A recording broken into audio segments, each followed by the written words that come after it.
Hi, I'm Alex, and welcome to Learn English in Real Life. Here, we learn English without grammar, textbooks, or rules, just by listening and practicing. Don't forget to like and subscribe so you don't miss any new videos. Today, we are going to talk about something that everyone knows but few people understand deeply. We're talking about love. Not the movie-style love. Not the Instagram posts. Real love. Deep love. The kind that stays, even when life gets hard. You may think love is just a feeling, something that comes and goes, like happiness or anger. But today, we'll explore a different idea. That love is not just a feeling. Love is a way of being. It's something you do. It's something you live. For many years, a teacher in Melbourne taught a class about long-term relationships. One of the things he asked students to think about was the connection between love, friendship, and sex. He drew 3 circles, one for each, and asked, which of these are necessary for a healthy, lasting relationship? Students often understood friendship and sex clearly. But when it came to love, they weren't so sure.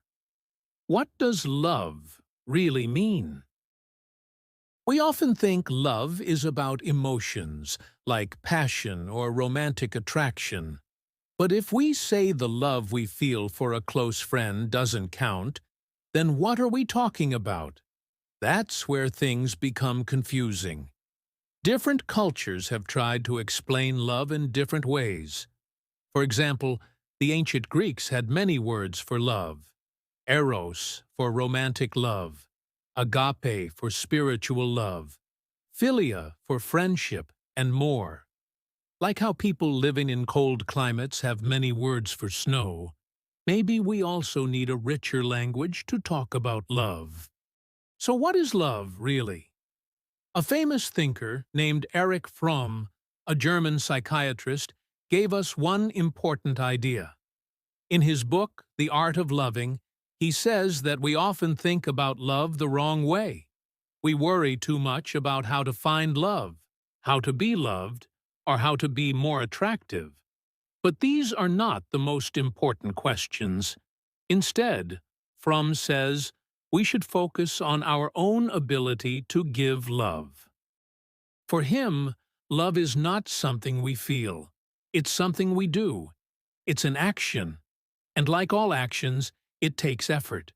It includes patience, kindness, attention, and responsibility. Love is not just about falling in love. Falling in love is easy. Standing in love, staying there through difficulties, that's the hard part. Fromm's idea is powerful because it changes how we think. Instead of looking for the perfect partner or the right person to make us feel happy, we turn the question back to ourselves. How good am I at loving? Can I give love, even when it's hard? To love someone means to act in a loving way. It's not about saying, I love you, once, and then walking away. It's about tending to the person, like a garden. It's about attending to their needs, being present, being responsible. And just like a garden, love needs care every day. If you don't water the garden, it dies. The same is true with love. Here's something important to understand. Just having the feeling of love is not enough. Many people say, but I always loved you, after they've ignored or hurt someone for years.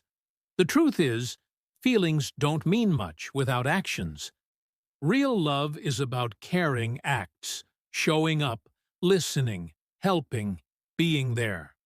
Otherwise, the feeling is just a soft cloud.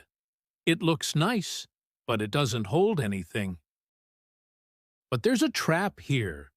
Some people may think that love means saying yes all the time. They may confuse love with giving everything the other person wants. But love is not the same as indulgence. Sometimes the most loving thing is not easy. For example, a parent may need to say no to a child to teach them a lesson. That doesn't feel warm and soft, but it's still love. This brings us to another important point: wisdom. To love someone well, we have to understand them deeply. We need to know what is truly good for them, not just what they say they want. That's not easy. People are complex. They change.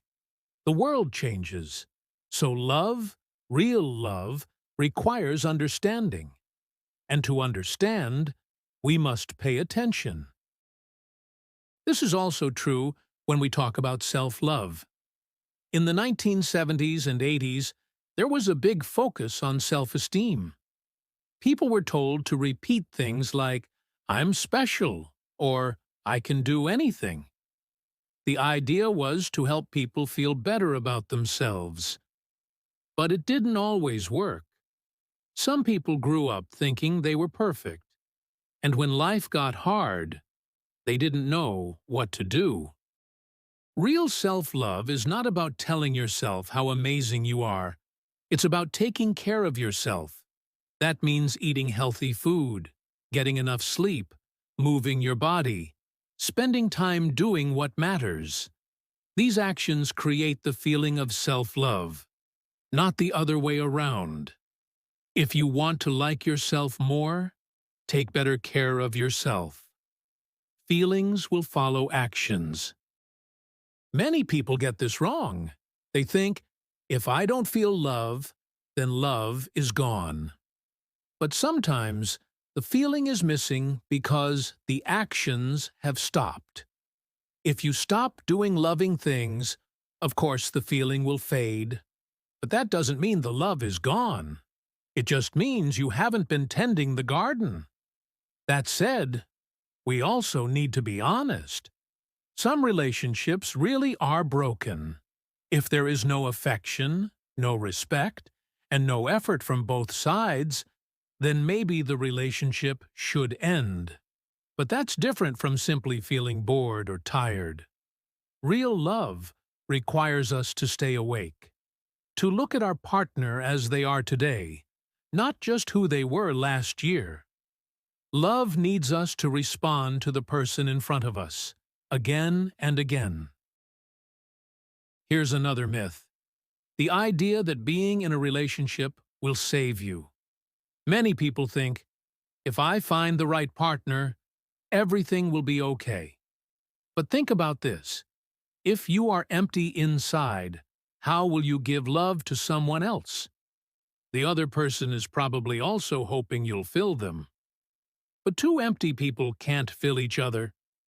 Before we can love someone else, we need to have something to give. And that something doesn't appear magically when you meet the right person. Love is like a muscle. You have to train it. Every day, in small ways.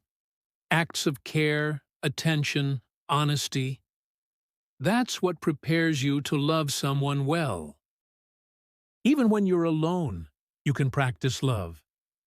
Think of someone who spends hours fixing an old car. That's a kind of love. Or a person who paints with care and attention. Love is about how we focus, how we treat what's in front of us.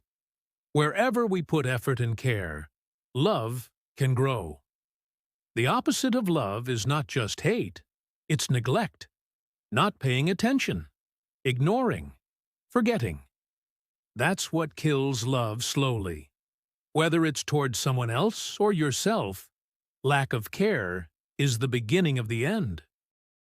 That's why mindfulness, being present, is also a kind of love. When we pay attention to the present moment, to our own feelings and thoughts, or to the beauty around us, we are practicing love. Artists and poets know this. They look at the world with soft, careful eyes. They notice what others miss.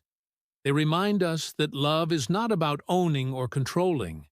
It's about seeing and sharing.